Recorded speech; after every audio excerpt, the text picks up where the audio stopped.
The state has hit a cash flow problem and has failed to make some required payments. We'll talk about it next on CapitolView.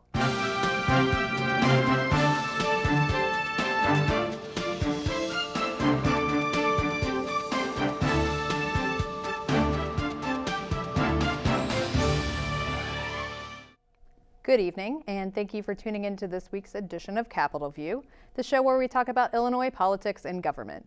I'm your host, Jamey Dunn, with Illinois Issues Magazine, and with me today is Charlie Wheeler, Director of the Public Affairs Reporting Program at WUIS. Charlie, glad you're here. Thank you, Jamey. And Brian Mackey, reporter with Illinois Public Radio. Brian, glad to have you here. Thanks for having me, Jamey. So the state has found itself in a bit of a pinch with all the budget or all the spending that's going out without a budget through consent decrees and court orders and lots of other mechanisms. The state is hitting a cash flow issue, and it was unable to make some payments that were required by a court order. Charlie, can you tell us a little bit about what's going on there and kind of the legal fallout that's happening? Yeah, basically the situation is that we're now completing the second month of a new budget year without any plan authorizing spending, with the exception of the amount of money that's going to be used for public and elementary and secondary education. The governor signed that appropriation bill. All the other bills he vetoed because he said the Democrats had appropriated more money than there are going to be tax dollars coming in. But because of existing law, because of court decrees, and various other mechanisms, as you alluded to, we are continuing to spend money. The difficulty is we are spending money at the levels that were in place for the last fiscal year. And roughly 80 to 90% of the total state operations are being funded through this basically court orders as opposed to the legislature and the governor agree. So we're committed to spend at roughly the same levels as last year for 80% of the budget, whereas at the same time, we're only bringing in revenue at a much slower clip because we're now experiencing the full annualized impact of losing the additional tax revenue. So basically, we're spending at a $36 billion clip out of general funds. We're only going to have $32 billion, and as a result, the comptroller is having a difficult time. More than $100 million in revenues comes in every day, but it's almost all spoken for by all these other mechanisms that are in place. And so along comes this order saying you have to pay these providers of services for people who are developmentally disabled. And the comptroller says, the money's not there. What can I do? And I think the judge was not happy to hear that, and the judge may well say there's going to be a hearing and may well order the comptroller, forget about everything else, you pay these people first. And this is not unusual in that we've had situations where comptrollers have had to kind of juggle the bills and figure out which ones are most imminently, have to be paid most imminently to avoid irreparable damage. And that's why some vendors wait a long time to be paid. But this is probably as bad as it's been, because not having a budget and having to follow court orders that are making us spend at an unsustainable level because of the drop in revenues, that's kind of unprecedented. But there's a lot of other spending areas that are also counting on this automatic funding. Brian, are we just going to keep seeing this happening? Who else is in line for this money? Yeah, so that's the question here. Who's first in line, really? You have the pension payments get made. You now have a variety of court orders saying state employees are supposed to be paid. You have the payments Charlie was just talking about for care of disabled people. And the education money is also schools are supposed to be getting their payments. That's actually one of the few areas of the budget that sort of proceeded somewhat normally this year, where the General Assembly passed a bill and the governor signed it. So that's really the most legal spending, if you will, or traditional style of budgeting that we've had. But as Charlie said, there's no plan to authorize spending. There's no plan to control spending. So this is just, we're a car that's like heading onto an exit ramp. We should be slowing down, but the courts are just saying, no, keep that cruise control on 70 miles an hour. At some point, we're going to run into the ditch. And one of the areas that has not been funded is higher education. Now, we all work for the University of Illinois. The University of Illinois is in better financial condition than some of the other schools because it's a world-renowned research institution. But some of the regional universities are really hurting. More problematic, in my view, is the fact that there is no funding authorized to provide the monetary assistance grants to students who have started classes, the so-called MAP grants that help them pay the cost of tuition. Now, the U of I and many other schools is saying, well, Charlie, we know that technically you don't have the MAP grant, but we're going to figure your financial aid and we're going to fold the MAP grant in there, assuming that sooner or later the people who are running the state will wake up and decide to act like grown-ups, rational human beings, and authorize the budget. So we'll just pretend that money's there. But not all schools can do that. And so if you're a student from a lower income family and you're trying to go to college, suddenly you may not have the wherewithal. And you're taking a chance too, because we heard from, I believe it was testimony about a week ago, Randy Dunn, the president of Southern Illinois University, was an acting chancellor of the Carbondale campus, was testifying before a Senate committee, and he said all the public institutions are doing that. They're crediting students for the MAP grants, but come January, if that money has not been appropriated by that point, he said it could be a situation where students will have to sort of make the back payments before they can even register for the January semester of classes. So there are these continuing series of choke points we've been talking about all year. We kind of thought, well, maybe when state employees can't be paid in July, that'll prompt legislators to act. Well, the court stepped in and kind of relieved that pressure. Well, we thought maybe when schools can't open in mid-August, that'll prompt legislators and the governor to act. And the governor signed the education budget, so that's not a problem. We keep waiting for what is going to be the big thing that kind of shocks everyone into realizing that it's time to sit down and make a deal. And we keep seeing these warning signs shoot past us, and they're in our rearview mirror getting smaller. It's kind of a mystery what will actually be the tipping point now. Well, and Charlie, these agreements, these court agreements, this one was a consent decree. Can you tell us a little bit about why these exist in the first place? Yeah, and some of these go back years, or I think there's at least one that goes back to the 90s. And it was basically advocates for people who are in need of these services went into federal court and argued that the state isn't providing the services that it's supposed to under federal law, or in some cases to protect people's constitutional rights. And over the course of the years, the state, in essence, has agreed, said, yeah, you're right, we're not doing what we're supposed to, and so we will put it in writing that going forward, we will do this. We will provide these services. We will reduce the caseload so that, as an example, one child abuse investigator doesn't have hundreds and hundreds of cases to deal with, troubled families. And over the years, this has built up. Normally, it's not that big of a problem because in the normal budgetary process, that all gets factored in and it's taken care of. Now, without a budget and with the cash flow problems, the advocates are back in court, and the judges are telling the state, you have to live up to what you agreed to do 2 years ago, or 6 years ago, or 20 years ago.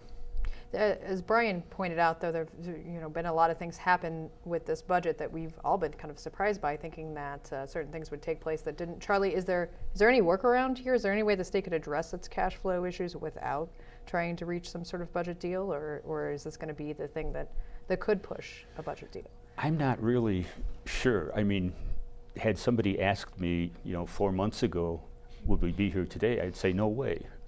And again, it was premised on all the years I was a reporter, people behave like rational human beings at some point. And follow the law too, right? I mean, I think a lot of us thought, and the Speaker of the House in a news conference before the state fair happened said he didn't think the government had the authority to spend money on a state fair. Well, the state fair came and went, and attendance was down, but it happened.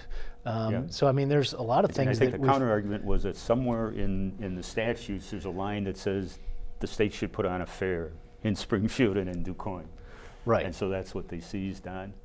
But some of the money is going out automatically. The pension payment's a good example. It doesn't matter if there's a penny appropriated or not. The comptroller and the treasurer make these periodic payments to the to the retirement systems based on a formula that's written into the statute. The same thing, the money that the state sends local governments as cities and counties share of the state income tax, that goes out automatically. And those are two big areas. And so you have a lot of this money that's committed, and in the area of the pensions and of the local government distributive fund, both of those were areas where the governor's budget would cut back to save something like $3.5 billion.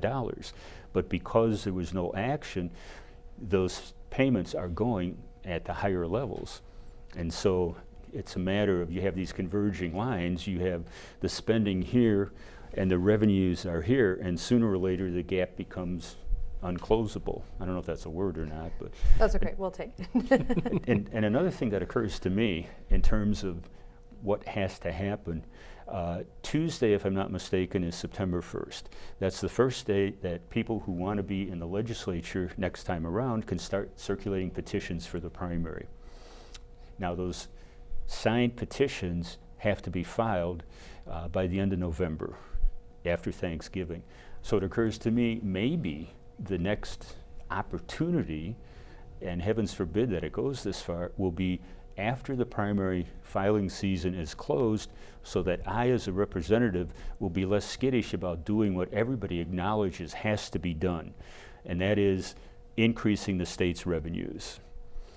And if I know that it's too late for somebody to challenge me in the primary, then I may be more willing to vote for the tax increases that are needed. And I say the primary because the way the state's legislative district map is gerrymandered, most lawmakers are in a district where they are totally safe once they get past the primary, because they're so slanted to be Democrat or Republican that there's no chance for someone from the other party to prevail in November. Well, and as we've discussed several times on the show, this whole impasse isn't even really about the budget. It's about the governor wanting to tackle some of his agenda and Democrats not wanting to go for those things. And a lot of it is about reining in the power of unions. Brian, there is some legislation out there that the governor vetoed. He said it was the worst bill ever that has to do with union negotiation. I hate to talk too much about something that didn't happen, but it didn't come up for a vote in the House this week. You were around the State House this week. What message does that send? What's going on there that this bill has not been? I wouldn't take too much stock in the fact that it didn't come up this week. They still have until next week. They are scheduled to be back in session next week. These summer sessions can be difficult to get people to show up. People have existing plans in the summertime. There were fewer than 100 people who answered the roll call out of 118 members in the House this week. So I think indications are that that bill will probably get its vote next week. And remind us what it does again. Yeah, I'm sorry. So this basically, the union, the AFSCME, the largest government employee union representing state workers in Illinois, tens of thousands of workers, prison guards, they do all kinds of different jobs. They're in contract negotiations, and they say that the governor is making what they call unreasonable demands. The governor says he's doing what he has to do to balance the state budget and bring order to state government. Very similar to the arguments that are being made about a lot of other issues, and the governor on his agenda too. But so what this legislation, these contract negotiations have been going on for months and months. They've had to extend the contract a couple of times so far, and there has been fear of a strike by the workers or a lockout by the governor. Now the governor says he won't lock employees out, but the union says the governor's demands are so strongly opposed to what they're willing to accept that they view it as him trying to force them to strike.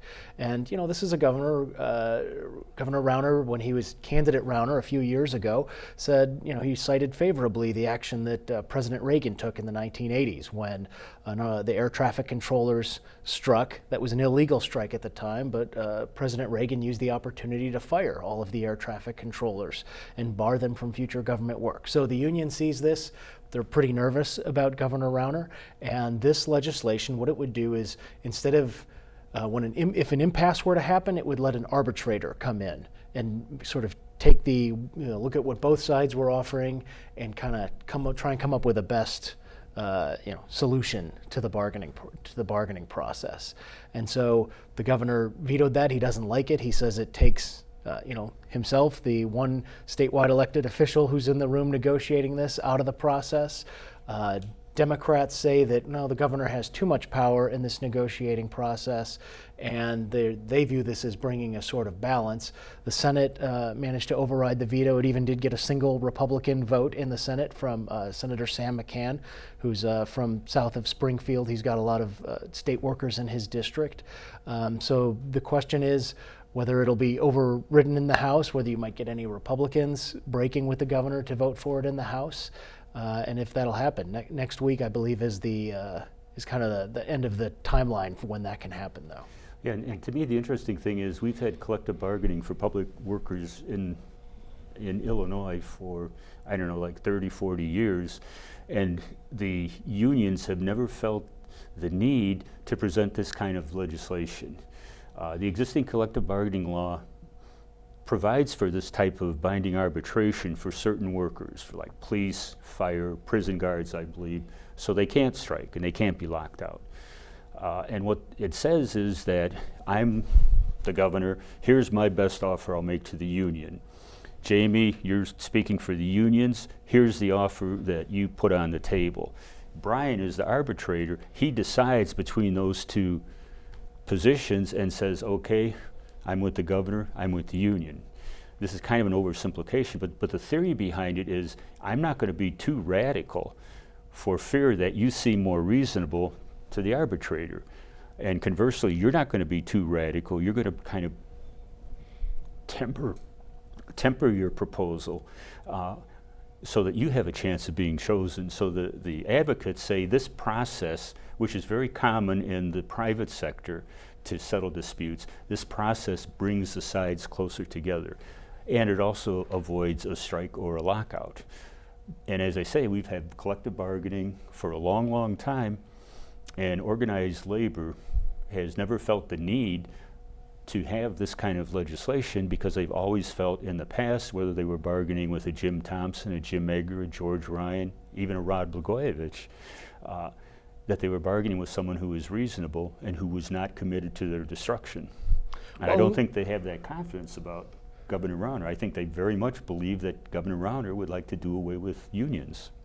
Yeah, particularly government unions. And I mean, you're right that in the past, and I think Governor Rauner would say that's part of the problem, is that Governor Edgar and Governor Thompson and Governor Ryan and Governor Blagojevich and Governor Quinn and Walker's a little bit precedes my knowledge of where he stood on collective bargaining, but they were all willing to play ball to an extent with the government unions, and the government unions have a sort of a tradition of being at least somewhat bipartisan. I mean, they did support Governor Quinn pretty heavily last time. We've seen other unions that favor Republicans, especially Republican teachers unions in particular. Yeah, so I mean, they've kind of been, they've had lawmakers from both sides, working with them in the past, and this is the first time. And this is where the governor's campaign slogan of "shaking up Springfield," I think you're going to feel it the strongest if he's able to work his will here. But that remains to be seen as the House is heading towards this override vote.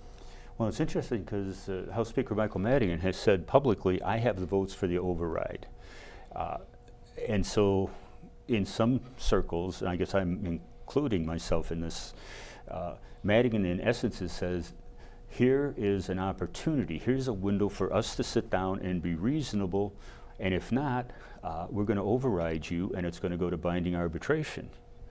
So pick your poison. Charlie, do you think if that override happens that it will have an effect on the other components? This isn't part of the governor's turnaround agenda clearly.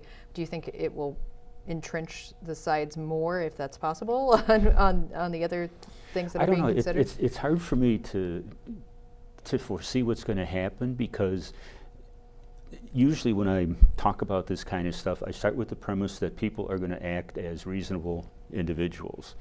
And I'm not sure that's true about our governor. I think our governor is so fixated on the notion that if we want to fix Illinois, we have to eliminate the influence that organized labor has so we can attract the entrepreneurs in to spend money and make more money by being able to pay people less, that kind of an attitude. There's areas that if the governor were to back away from the anti-union thing, I think there's areas that are ripe for compromise. And again, it's me reflecting on what I saw over the many years that I watched this stuff on a daily basis. Well, and the governor used his veto pen to rework some other pretty prominent legislation recently. One of those bills, and Charlie, I know you know this bill pretty well, was legislation to help fight the heroin epidemic that the state has seen in recent years. What did the governor do to that bill, and what do supporters say? Probably the main thing was, and the thing that sponsors would say kind of neutered the bill, he took out a provision that Medicaid funding could be used to help people with addictions. In essence, the idea behind the bill is to deal with the heroin overdose in a couple ways. One is immediately to equip emergency responders and others with kind of an antidote for the someone who is overdosing on heroin or some other opioid. I forget the name of the... Narcan, I think is that what it is? Yeah, yeah. And so apparently it's like a miracle thing. I could be just about dying from an overdose. The ambulance guy comes in, gives me a shot, I'll be okay. But there was also a provision that provided for additional care, substance abuse treatment. And what the governor did was veto out the expansion of Medicaid coverage to people who are undergoing this treatment in these programs. And the governor said, in essence, we can't afford it. And I think the price tag was $75 million, perhaps, in that range. But he said, this is a good idea, I'm all for it, but we just can't afford it under the current circumstances. And the community of advocates for people who are dealing with these kinds of addiction said that this is penny wise and pound foolish, and it makes more sense to provide the prevention than it does to keep arresting people and locking them up. And another bill that the governor reworked would have, or if it could eventually still become law, would make possession of small amounts of marijuana a ticketable offense. Brian, you've been covering criminal justice issues pretty closely. What's going on with this bill, and what did the governor do to it? Well, we've heard a lot in criminal justice circles about the idea that, you know, we're locking up too many people for relatively petty drug offenses, and those sort of arrests disproportionately affect minority populations. More so, you know, if you're a white student in college smoking pot in a frat house, you're much less likely to be arrested and jailed for something like that than if you're an African American youth of the same age in the city of Chicago or something. And you know, statistics bear that out. So what this bill sought to do is, as has happened in some communities elsewhere, it would make it a ticketable offense. So police would, you know, if you were caught with marijuana, they wouldn't have to necessarily take you to jail and charge you with a misdemeanor, and you'd be facing up to a year in county jail for that. Instead, what it would say is you could just get a ticket, like if you're speeding or something like that, or you're not mowing your lawn well enough. It could be a city violation even. The way we often do with underage drinking in this state is another example. So the governor made some suggested changes there. We've seen some people not happy about that, but we've also had pot legalization advocates. I think the group NORML, what that acronym stands for escapes me at the moment, but it's basically a pro-legalization of marijuana group, came out and thinks that they want to see the General Assembly accept the governor's proposed changes in that, because they still think it's a move in the right direction. Well, the governor wanted to toughen the standards a little bit, I think. The amount that you can possess, I reducing the amount that allows you to be ticketed of pot, and also a higher fine than what was provided in the legislation. And I guess the advocates are saying half a loaf is better than none. Right. Yeah. So the governor used his amendatory veto power to make those changes. And Charlie, we've seen Speaker Madigan not be too keen on even taking up bills that have major amendatory veto changes. Is there a possibility that he may object to this on a constitutional stance of the use of power? No, I don't think so. And the reason I say that is because the instances in which the Speaker has objected to what he views as an overreach by the governor is when the governor has radically change the direction a bill was going. And Like the concealed carry bill, he made it into an assault weapons ban under Yeah. Governor yeah. Quinn. Governor Quinn Yeah, was did fond that. of Yes. just putting a whole new piece of legislation Right. into. Yeah. Yeah. And so this, in essence, particularly on the marijuana bill, it kind of tweaks the provisions. It says, well, you can't have quite that much pot, and if you get caught and get a ticket, you have to pay this much, which is higher than what the bill originally said. So that's really keeping within what I would say is the Speaker's understanding of what the mandatory veto is allowed to do.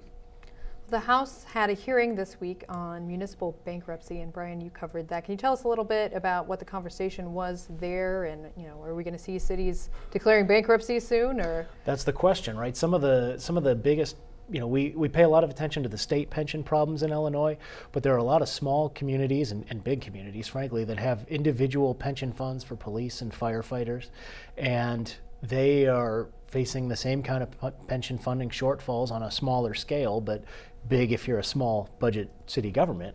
And so one thing that this is something that the governor has supported and some of his allies in the legislature are pushing now is to allow a Detroit-style bankruptcy. It's called Chapter 9 bankruptcy. We've had a number of prominent cities in California, but I think Detroit is really the biggest one that everyone thinks of has happened. You had just a hearing. It's kind of nicely emblematic of what this entire summer has been like. There was a hearing where no actual bill was up for a vote. They heard from advocates on each side. No vote was taken, and no progress was really made. I don't think anyone's minds were changed.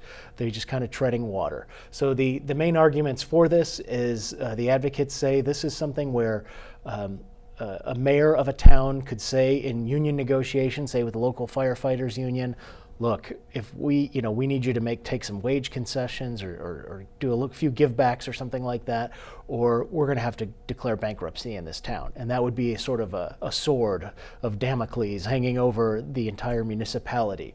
On the other side, people say this is really just a way to get at organized labor and to invalidate government union contracts, because bondholders are going to get paid, all the other groups are going to get paid, and really the group that ends up taking the biggest hit in these things are pensioners, people who are actually collecting their pensions, and unionized government workers. So just like you said earlier, it follows the contours of a lot of the debates we've had in Springfield this year. Well, and we're going to have to leave it at that for this week. I'd like to thank my guests, Charlie Wheeler and Brian Mackey. I'm your host, Jamey Dunn with Illinois Issues, and please make sure to tune in next week for Capitol View.